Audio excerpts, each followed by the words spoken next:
Mridul Mishra from the corporate communication team at CARE Ratings. I welcome you to our today's webinar on Is the Indian Economy on a Path to Recovery? We sincerely appreciate your time in joining us for this webinar. Please be informed we'll be having a Q&A session at the end of a panel discussion. In case of any queries, you're please requested to key in your queries. May I request Kavita Chako, who is a senior economist at CARE Ratings, to take over the proceedings, please. With introducing our guest speaker, Mr. Pradeep Gokhale. Mr. Pradeep Gokhale is the Senior Fund Manager and Head of Research at ITI Asset Management Limited. He has over 23 years of extensive experience in fund management, equity research, and credit valuation and ratings.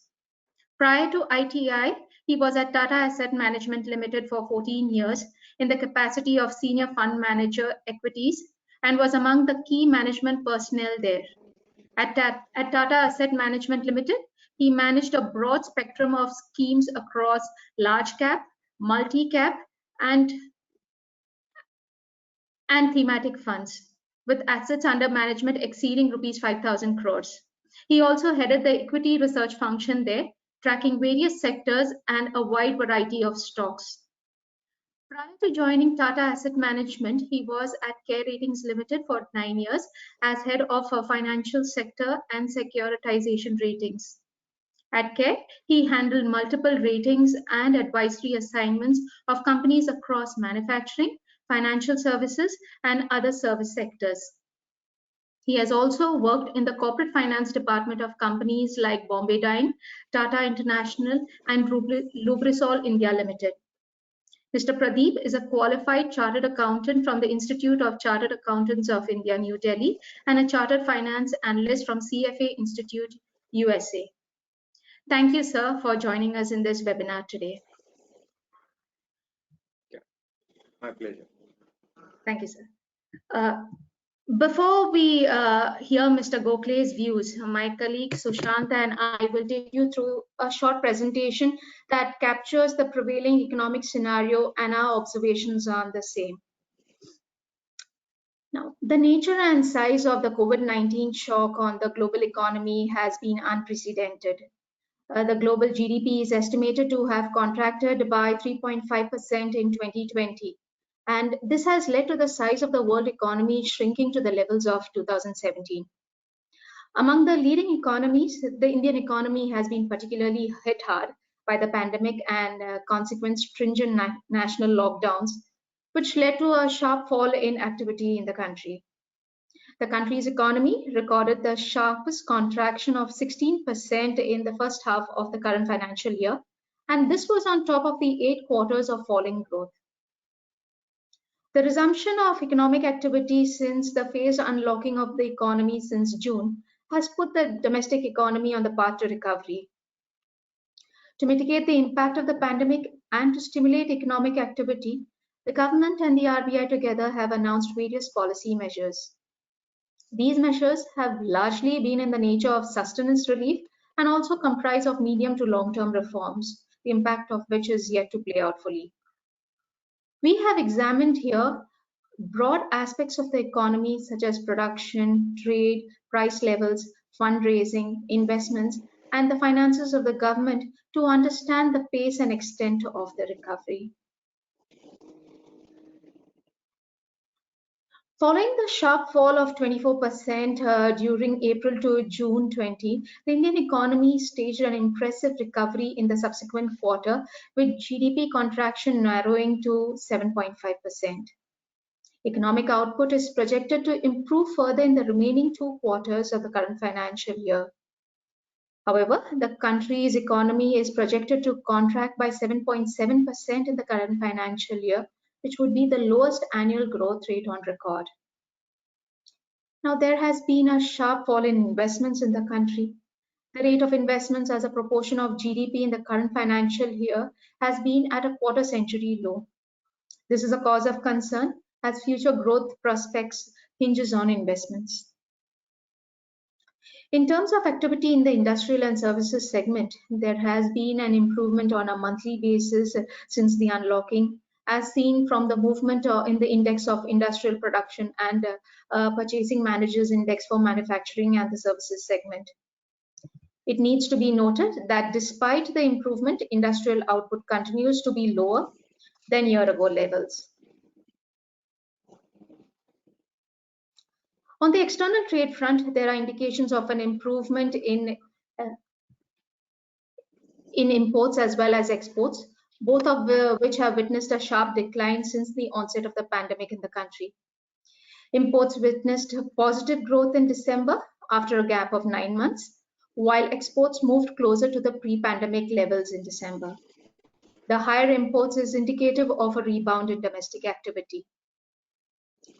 Now, the overall sharp decline in trade, namely imports, has lowered the trade deficit of the country and has even led to a current account surplus for 3 consecutive quarters. While a current account surplus is desirable under normal circumstances, the surplus here has been on account of lower activity, that is, lower imports. With domestic activity picking up, the surplus has narrowed from 3.9% in April-June to 2.4% during July to September, and this is reflective of the improvement in activity levels. Now, the current account surplus, coupled with the surge in foreign inflows, has propped up the country's foreign exchange reserves to record highs of over 580 billion. And this has helped to keep the rupee range bound between rupees 73.5 to rupees 76 per dollar during June to December. The buildup in reserves has helped create a buffer against external vulnerabilities. In terms of price levels, the country has been faced with a surge in price levels that has kept inflation over the RBI's target level for 8 consecutive months. Now, although the high inflation was largely on account of a rise in food prices brought about by the pandemic-led supply chain disruptions, the other components of the inflation basket too have experienced a rise in prices. Now, there has been a decline in inflation in December owing to the seasonal moderation in food prices. However, the non-food, non-fuel price levels continue to be at elevated levels. Now, high inflation inhibits interest rate cuts by the RBI that could support economic recovery. We expect inflation to remain benign in the next few months with the cooling of food inflation. At the same time, we feel that the firming up of global commodity prices could pressure prices across segments, which could impact the overall headline inflation numbers. Now, financial markets have been buoyant and equity markets have scaled historical highs, mainly on account of a surge in foreign inflows into the Indian markets. Now, surplus global liquidity has been finding its way into emerging market economies such as India. Now, the net FPI inflows into the domestic markets during April to December 20 was nearly $67 billion as against around 10.5 billion last year. Now, in the banking space, there has been an increase in bank deposits, while credit offtake from banks has been lackluster. The incremental bank credit growth during April to 1st Jan has been 3.2%, while the deposit growth during this period has been 8.5%. Low credit demand, despite a decline in the cost of borrowing consequent to the RBI's rate cuts, is reflective of the depressed level of activity and investments here. Also, businesses have been reluctant to add to their liabilities in the face of economic uncertainties. Also, risk-averse banks have been reluctant to lend to all segments. Both these factors have limited the credit offtake from banks. On account of lower fund requirements for operations and investment, the fundraising by corporates from the debt markets and external markets have been lower this year, despite the fall in cost of borrowings both domestically and internationally.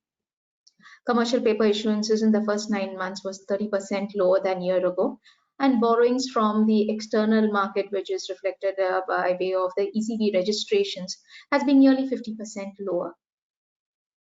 On the other hand, corporate bond issuances have been higher this year, and this is mainly on account of the RBI measure that mandated banks that avail borrowing under the liquidity infusion program to invest in corporate bonds.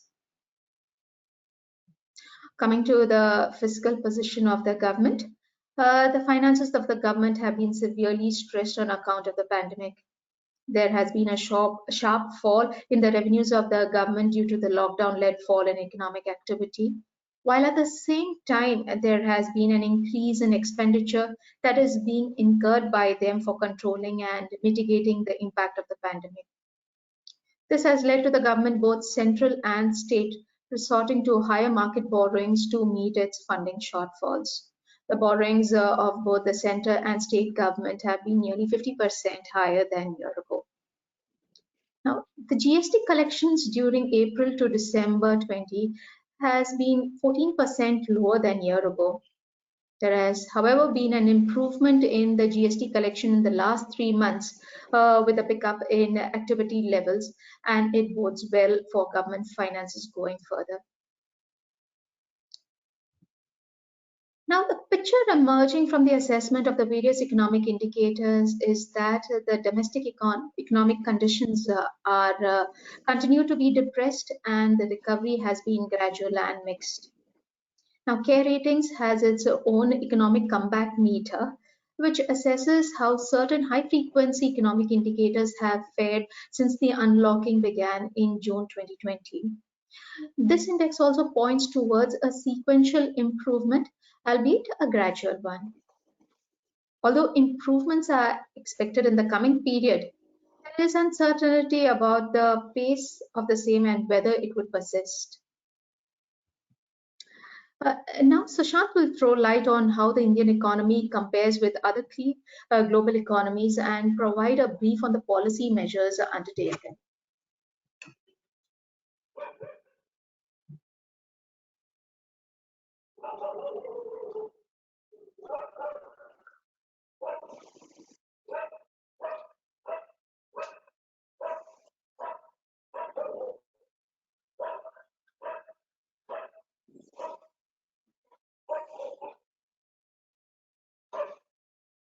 Thank you so much for the introduction. So now, after having a very comprehensive overview of India's recovery so far from the COVID-19 pandemic, we now move on to the comparison of key indicators between the Indian economy and some key global economies.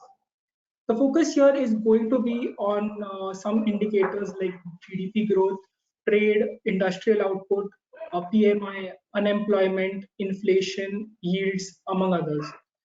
This will help us understand how the recovery of the Indian economy has been vis-a-vis some key global economies.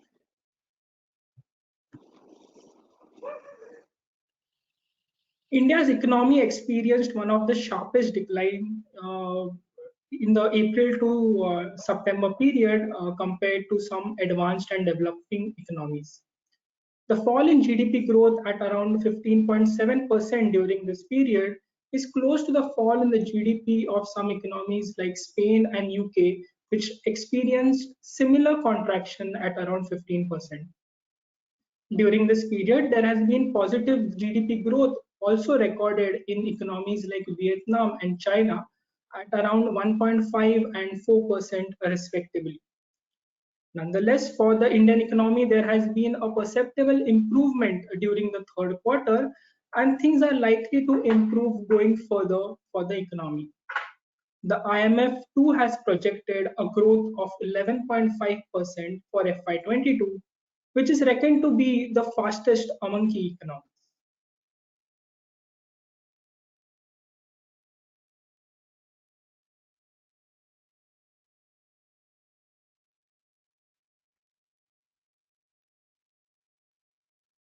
Global trade activities. In the relaxation of lockdown norms, economies like Indonesia, Vietnam, China, Taiwan have registered positive growth as well. As can be seen in the chart, for November 2020, economies have also registered double-digit growth in their exports. The contraction for advanced economies like UK, Japan, and Germany has eased considerably. However, the decline continues to remain sharp in case of India, France, and even US.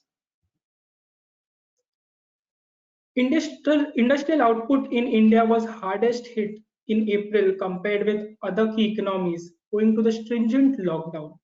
And this continued for the next few months on account of limited labor and weak capacity utilization. Industrial output continues to be negative in most countries, including India, but there has been a notable improvement seen compared with April. China and Vietnam have been exceptions and have been registering positive growth for a sustained period now. In case of PMI manufacturing, almost all key economies are back in the expansion zone in the month of December. That is, they are showing a reading above 50. And this is one such indicator where India is doing much better compared with others. In case of PMI services, so after a notable fall to record lows of a score of 5.4 in April, there has been an impressive turnaround in case of this indicator, which has recorded a score of 52 in the month of December. The score has been relatively better compared with some other economies like Germany, Japan, France, Italy, UK, which now are even in the contraction zone. This contraction in these economies has been on account of the renewed lockdowns imposed by the government following the recent surge in COVID cases.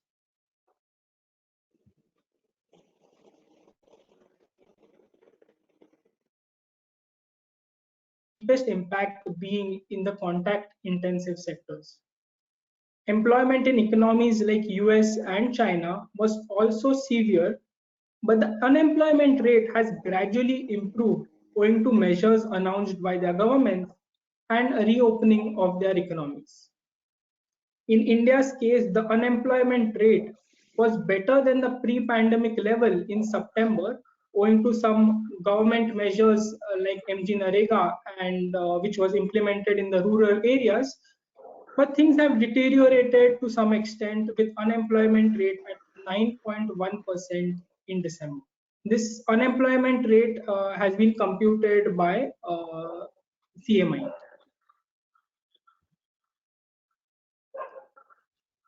Inflation in India has remained elevated as against the broad trend of low inflation seen in key economies.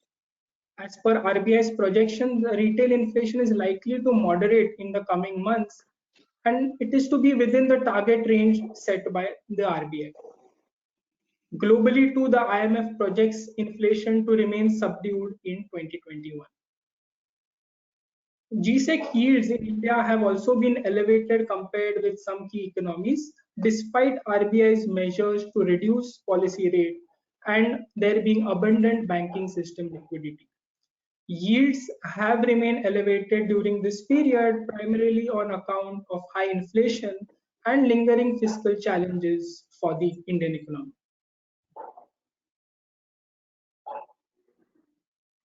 There has been a clear pattern in case of stock markets during 2020. During the Jan to March period, stock market indices globally recorded a sharp fall owing to the reports of the outbreak of the pandemic and governments announcing lockdowns. However, after investors had much more clarity on the recovery and the numerous stimulus measures which were announced globally by central banks and governments, there has been a turnaround in the equity market. There has been robust returns seen in stock indices globally, with India's benchmark indices recording almost 60% growth during the April to December period. In terms of currency, the rupee has been one of has seen a weakness during the April to December period as against the US dollar, and this is as against the broad trend of weakness seen in the US dollar. To summarize here, India has lagged other key economies in GDP growth, exports, inflation, and GSEC yields. However, in case of PMI manufacturing and services, there has been an impressive recovery. In case of industrial output, it continues to remain in the negative territory, but it is relatively better compared with other key economies. Stock market returns have been robust across all economies. We now move on to the policy measures to put in perspective India's policy response versus other economies. Almost all central banks had resorted to massive rate cuts during 2020, coupled with a number of liquidity infusion measures in order to support the economy, restore normal functioning, and mitigate the pandemic-induced stress. RBI also reduced policy rates by almost 115 basis points, but were constrained to some extent owing to elevated inflation in the Indian economy. Fiscal measures, as reported by the IMF, have been notably more in case of advanced economies compared with India. In most European countries and Japan, liquidity measures have been more than direct spending by the government, whereas in case of China, US, Indonesia, and Brazil, the direct spending by the government has been more than the liquidity measures. The policy measures in India, this is till November, have aggregated almost 30 lakh crores, which has been almost 15% of India's GDP. A little more than 40% of this total economic stimulus has come from the RBI, while the balance has been from the central government. RBI measures broadly include policy rate reduction, liquidity infusion measures like OMOs, some unconventional measures like the LTROs, TLTROs, special OMOs, special liquidity schemes for the mutual funds, and certain measures pertaining to loan moratorium and restructuring of the debt. The government, both at the center and the state level, have announced and implemented numerous relief measures, credit measures, and reforms to elevate the concerns faced by the individuals and businesses. There have been relief measures like free provision of food grains, additional rural sector spending, additional spending on health, tax concession, among others. Liquidity measures announced by the central government include credit guarantee schemes for the MSMEs, NBFCs, some stressed sectors, and liquidity support for farmers and street workers. However, there have been some reform measures as well, which will start showing results in the coming fiscal. Now, moving on to CARE Ratings outlook. We believe that there has been a gradual but uneven recovery so far in the Indian economy, and economic activities are likely to gather pace with the mass rollout of the vaccination and recent fall in COVID cases in India. Despite the recovery, we expect a more prolonged improvement in some segments of the services sector. Unemployment is likely to remain elevated and will require sustained policy support. Therefore, Budget 21-22 will have an important role in deciding the future course, and any withdrawal in policy support could derail recovery prospects. Significant uncertainty continues to prevail in the economy in terms of infections and reluctance towards vaccination. The IMF, in its recent economic outlook, has highlighted that the vaccine approval has raised hopes of a turnaround in the recovery.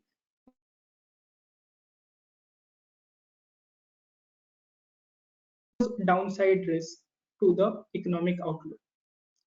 Although the global output is likely to expand by 5.5% in 21 and 4.2% in 22,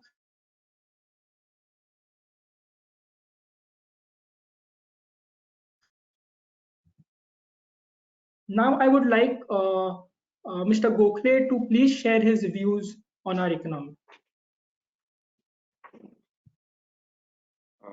Thank you, Kavita. and Care Ratings for giving me this opportunity. Am I audible? Yes, sir. Yeah. So first of all, I would like to start with a disclaimer that I'm not an economist, and therefore my views are more from a common man perspective or from a observer of trends in the industries and broader economy as we see it, rather than the economic concept. So I'm not. I will not use the words GDP and GP and all, which are actually very tough for me. But from a broader view, if we look at Indian economy or uh, the recent decline which has come post-COVID is largely due to a factor which is, uh, in some sense, a natural disaster. And it is not an economy, it's not a recession or a slowdown caused by economic excesses of the boom period. In fact, prior to FY20, Indian economy, at least in the earlier years, was not booming. They were not high growth years for the Indian economy. So this is more on account of a natural disaster, if we can call COVID that. The other part is, unlike most other natural disasters such as an earthquake or a cyclone or a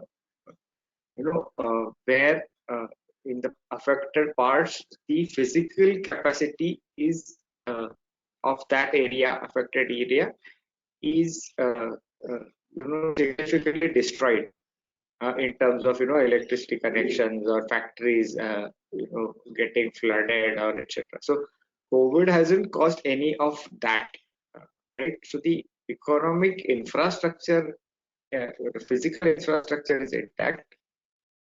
What this pandemic related lockdowns have done is that significantly reduce the opportunity uh, for having normal economic activities, and that is why we have seen such a big contraction.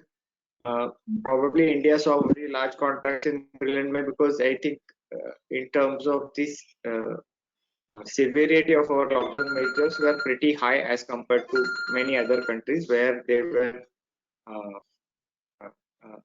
economy was still functioning in a more normal way.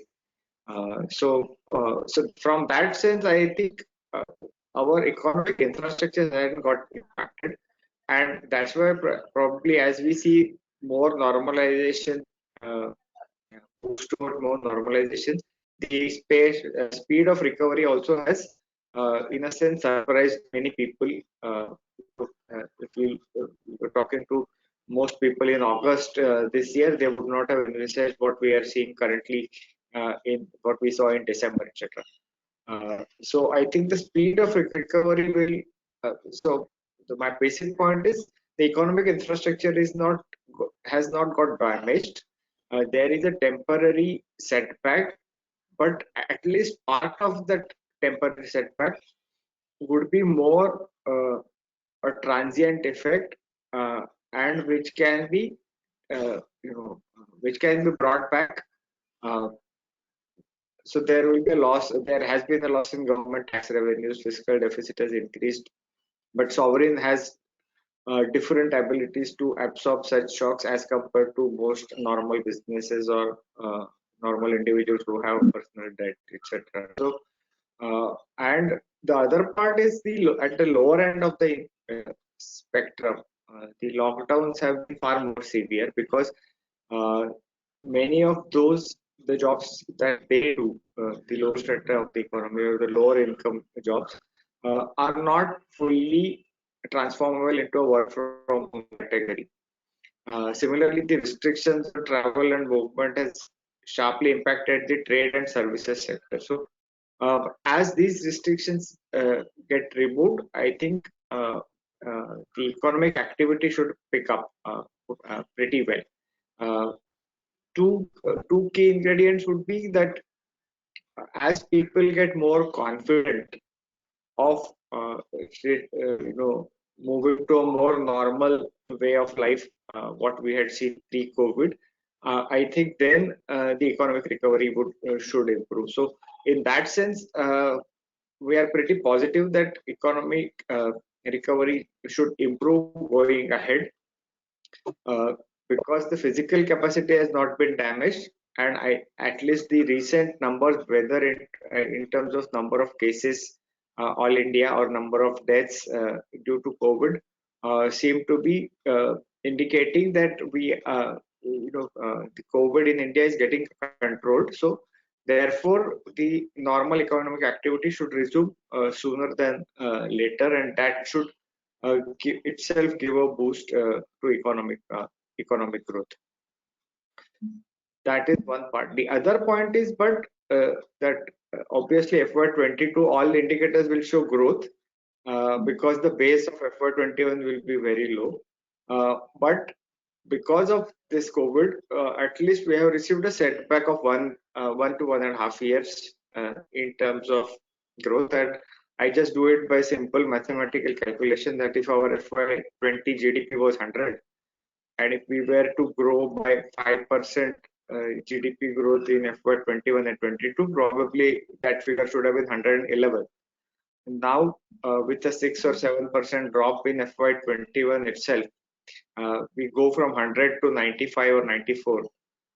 So even a 11% growth, as IMF has, I think today or yesterday predicted, we will just be around 105 and not 111. What we ought to be in, what we should have been in FY22 had COVID not been there. So to that extent, that impact is there, but that impact will be plowed back as we go ahead, and therefore the impact is not very damaging. It's a retrievable impact, and the growth outlook should improve going ahead.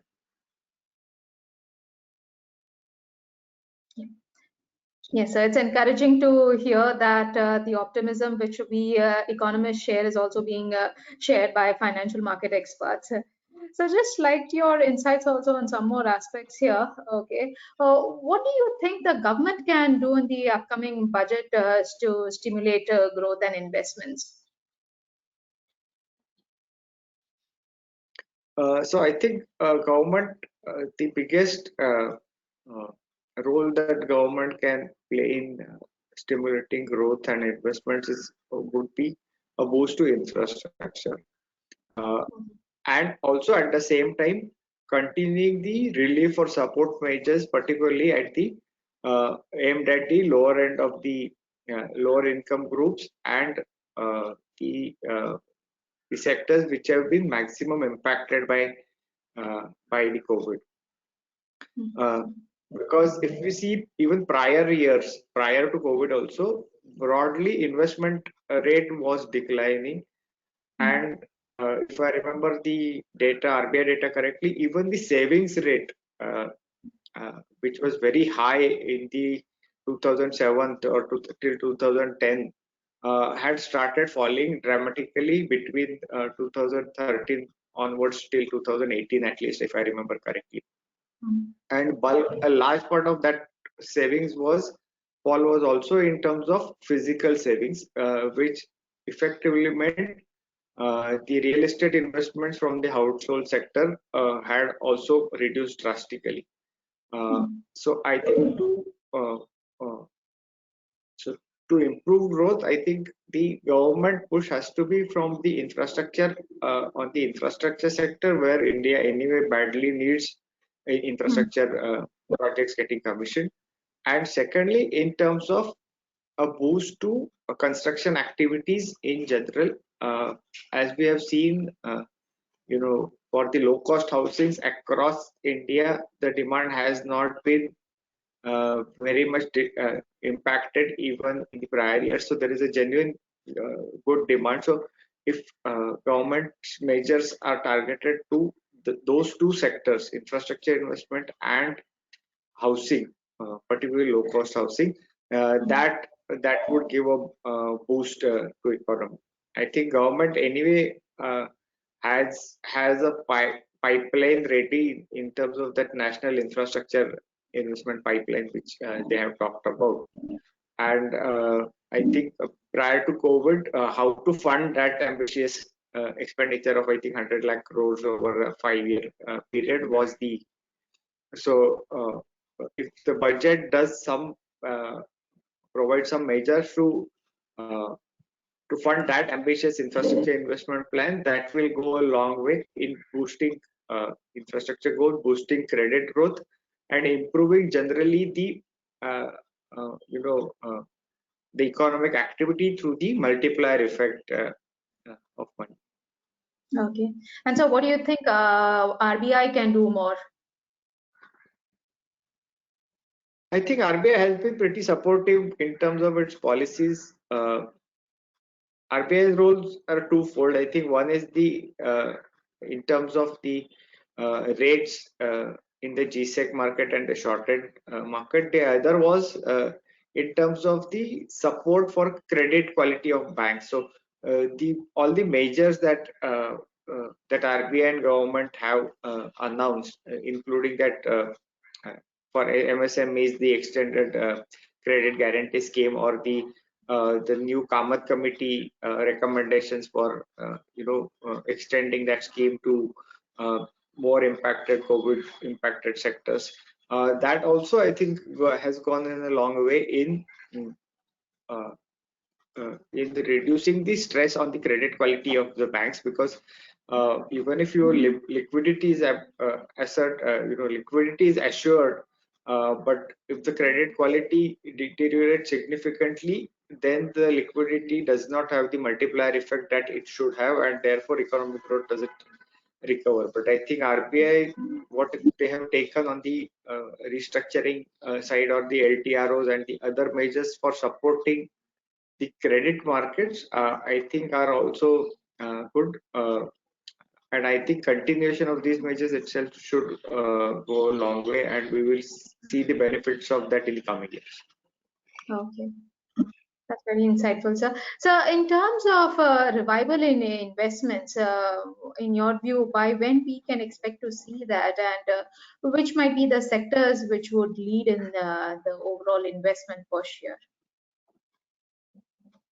So I think the first push for investment has to come from government and public sector in terms of on the infra side, because private capex, I think the willingness as well as the need to have large capex would arise only after a gap of, say, 6 months to 12 months, once the economic growth revives fully and the current capacity utilization improves.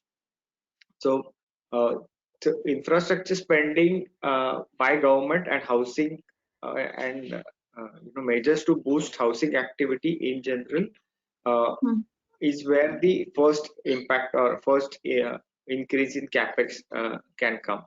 I think it's heartening that if you look at the ordering activity, either from railways or from agencies like NHAI, etc., has continued quite well even during this pandemic. So construction companies, at least what we track, have been receiving decent order inflows, and ordering activity on the infra side, on the roads and rail space is has not stagnated. That's a good part. For the private sector, I think the another big push which the government has given is in terms of these PLI schemes that they have announced for various sectors. I think that has the potential to improve investments in the private sector, including FDI coming from abroad in manufacturing. That is a good good measure to boost the private sector capex. But otherwise, the private sector capex would come flow only after a lag of 12 months or so. So in the coming 6 to 12 months, bulk of the push will have to be required to be done by the government. Okay. So in terms of the SME segment, what in your view needs to be done to boost the segment, especially for those entities whose very survival is in question?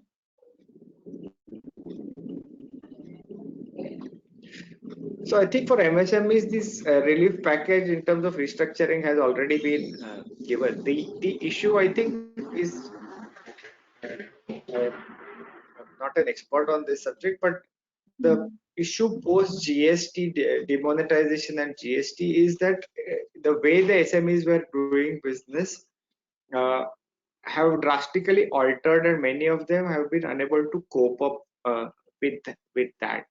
And I think probably for MSMEs, if in terms of the cost of compliance or the time required for compliance, they are not geared up to probably do that, and that is why possibly they have suffered incrementally. Also, the funding that the banking system has uh, gives them, I think the flow to MSMEs, that credit flow has also reduced because of the risk aversion of banks. So on these two points, I think government should, if some measures are taken by government, that would help MSMEs sector in the long. Okay. Now a financial markets question here. So we are seeing that there has been a lot of fund flow outflows from the debt segment, despite our interest rates being higher than that of most economies. So why do you see this? Is this only because of the fiscal pressures we are experiencing? So uh, I think we should look at not nominal interest rates but real interest rates. So foreigners would look at real interest rates, right? Because so if I see a lot of money has flowed into Chinese debt because at a lower nominal yield, but the inflation there is also lower. So the real interest rate that a foreigner gets is positive then, and therefore bulk of the in India, I think the real interest rate adjusted for our inflation is not positive or is not very high to attract foreign investors. So I think that is why we have got money in equity markets. It's significantly, but I don't think the debt from a debt market angle we have got that Okay.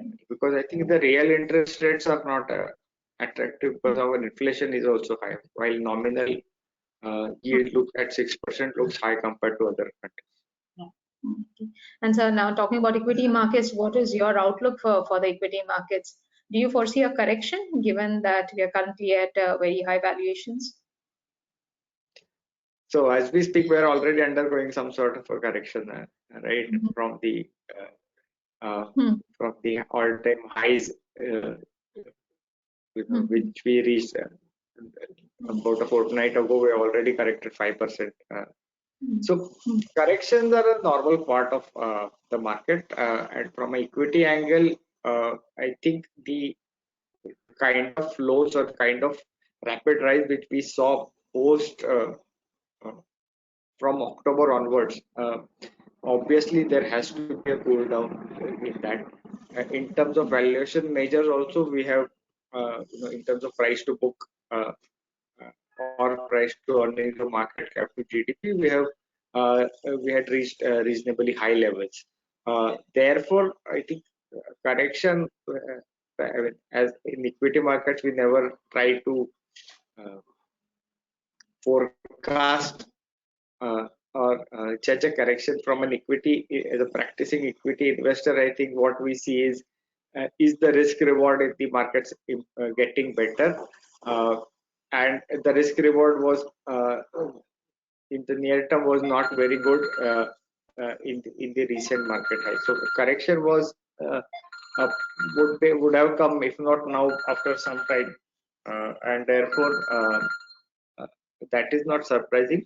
But the other part is, as since we are confident that the economic growth should revive, I think from an economic angle and from an earning growth angle, I think equity market should do well over going if you take a 3-year view, and that is because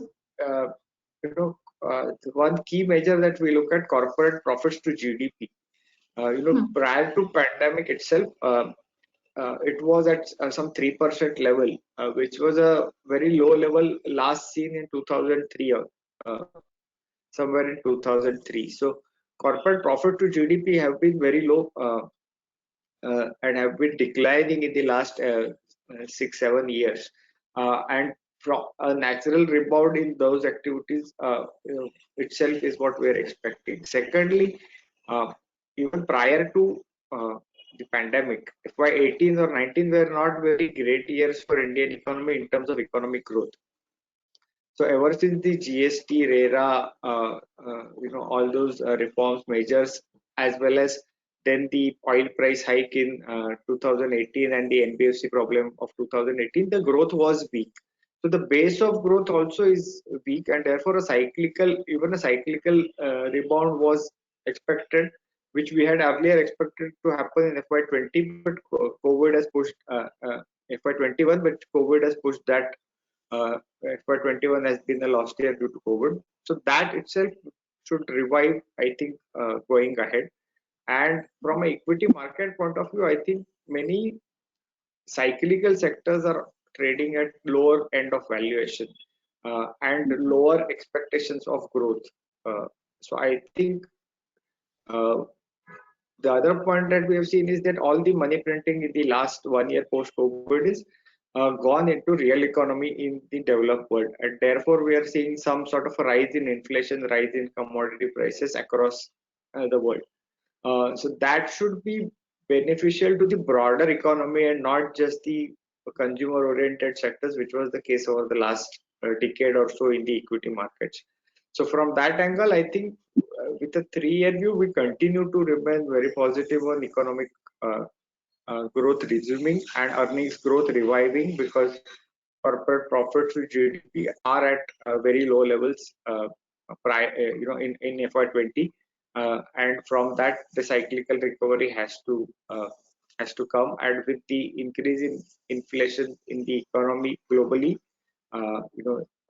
I think the corporate profits recovery should do well. So I think from a 3-year perspective, the cyclical sectors of the economy should do much better than what they have done over the last 1 decade, which have been very bad for them. And economic growth should improve and earnings growth should improve, and therefore the equity markets on a 3-year view should remain, the outlook I think remains positive. Near-term correction can already we are undergoing that correction. I think estimating the extent of that correction or estimating market levels is not what we as equity investors do. Okay. Lastly, before I throw the forum for questions from the audience, I would just like to know your outlook for GSEC yields, the 10-year GSEC yields. So as I said, I'm not an economist, and my primary forte is equity market. So okay. I would not like to hazard a guess on the GSEC. Okay, fair enough.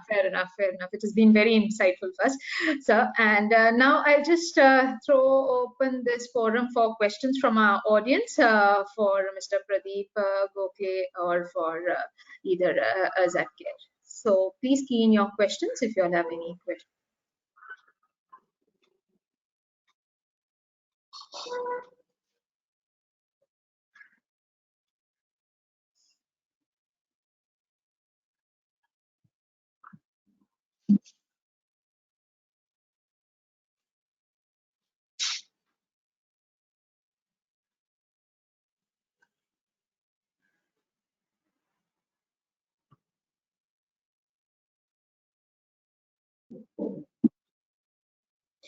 So we have a question here, sir. This is for you, sir. It's they want to know what is the outlook for Indian economy going forward.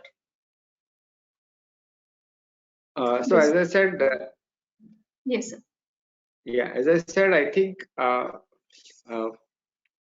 we see COVID as only a temporary setback to the Indian economy, and as I said, physical capacity has not got damaged in any way due to COVID.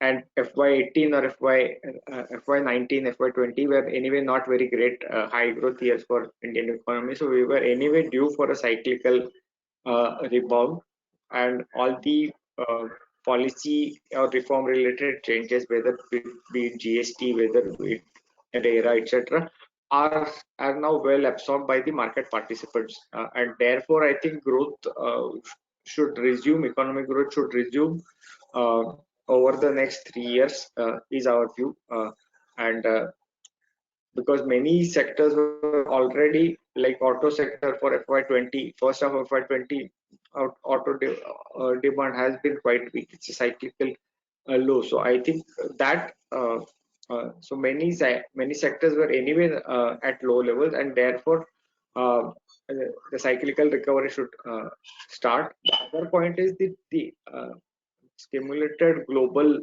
money spending by the global central banks is also improving global growth. I think we have seen US current account deficit again increasing substantially. So this also gives a fillip to the broader global economy and trade, and therefore that also should be beneficial to our economy. The recent measures in terms of PLIs or these schemes should go a long way in improving the our manufacturing activities.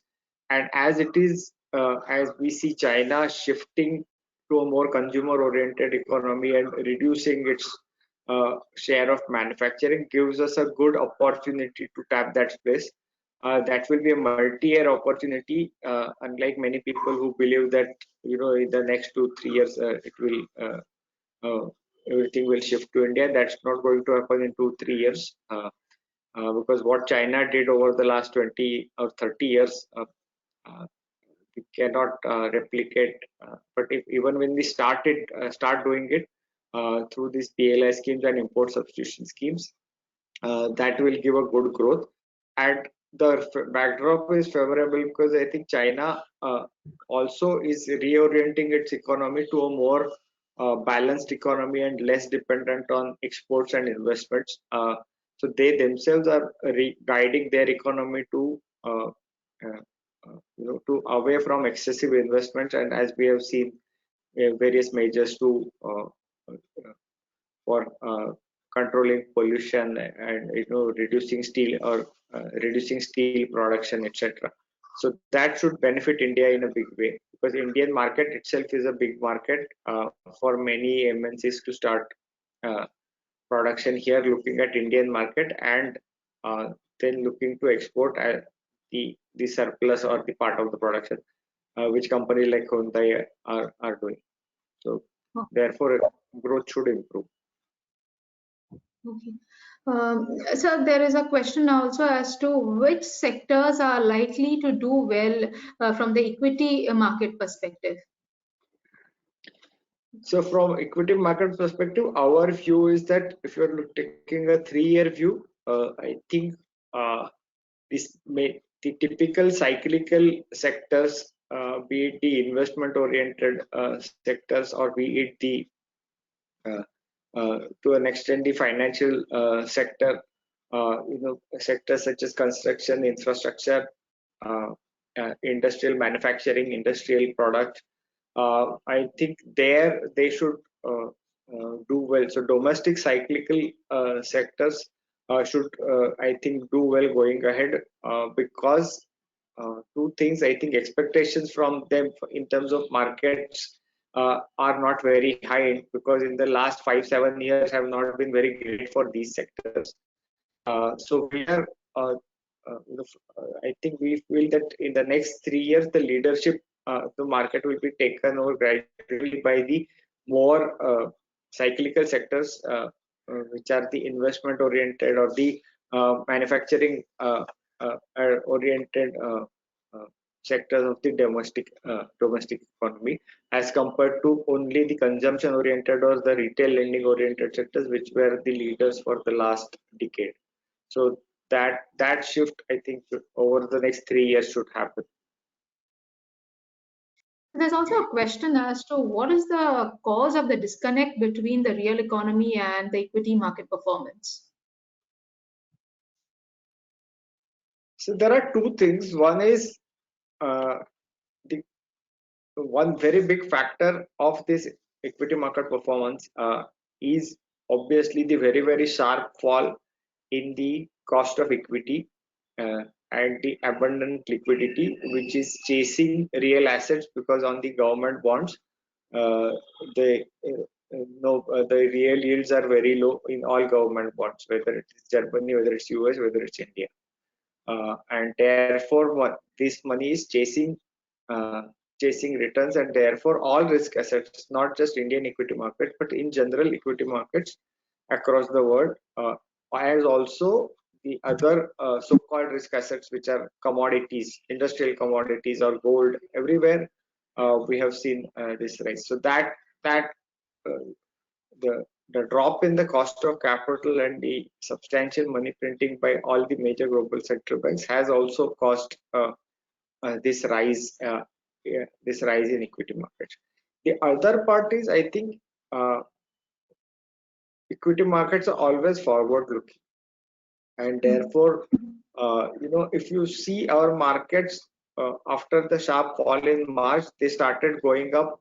They moved up in April, again came down in May, because at that time the extent of lockdown and the uncertainty about future economic activity resumption was very high. But from July onwards, as the markets could sense that economic activity is resuming, to an extent markets always preempt that and anticipate that, and on that anticipation also a lot of rise has taken place, and that's why probably we have seen a much better, relative to global markets. Like in the first phase post the in March, every market fell, whether US, India, Japan, Germany, etc. But April to June or July, India was not doing as well. Post July, India caught up, because India's markets could foresee that economic activity is resuming, and in that sense, the markets always anticipate. So before the FY22 earnings got priced in by the time of Diwali of FY20 itself, as markets saw a resumption of economic activities. Okay. So there's a question as to how much further can gold rise?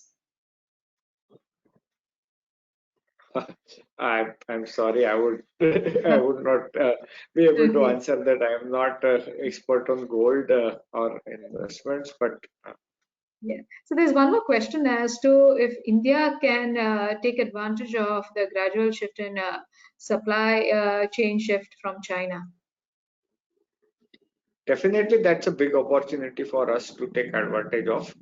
That opportunity is there, but as I said, it will take many efforts from government as well as private sector, and it will be a multi-year opportunity, because what China has set up over last 3-4 decades, what it started in early 80s or late 70s, and so that will not happen in a space of 2 years.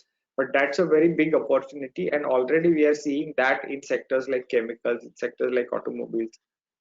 The other part is, initially it will be low end activity, like we have seen mobile phones manufactured in India have increased, or electronics exports have substantially increased out of India, and right now that would be low, low value addition, because it will still be more an assembly type of operations. But as the scale increases, then the other ancillary infrastructure, etc., will come in, and then these will pick up.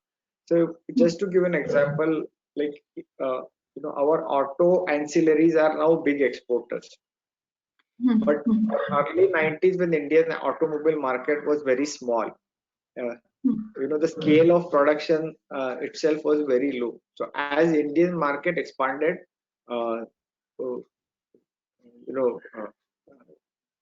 Maruti itself produces close to 1.7 million, 1.8 million cars. So as the market expanded, the auto ancillary segment also developed in scale, and then they developed the ability to export, right?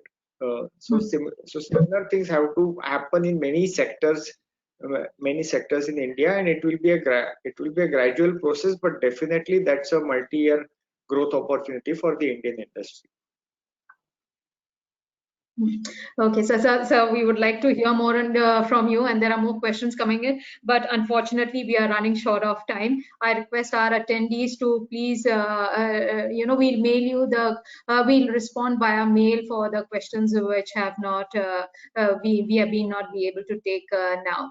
And yes, so thank you, sir. Thank you once again for your time and for your very insightful views. I would like to transfer this webinar now to my colleague Mridul for the concluding remarks. Thank you, sir. Thank you once again. Yeah, thank you for giving me the opportunity. Thank you. Thank you, Kavita. Thank you, Sushant. Thank you, Mr. Gokhale, for your insightful views. And thank you for being a part of this panel discussion. And to the participants, again, we hope the discussion was insightful and look forward to your participation in future also. For any other further queries, feedback or suggestions, as Kavita said, you are most welcome to write to us in the comment box, which will be coming no sooner the webinar ends. Thank you and goodbye for now. Thank you. Thank you. Thank you.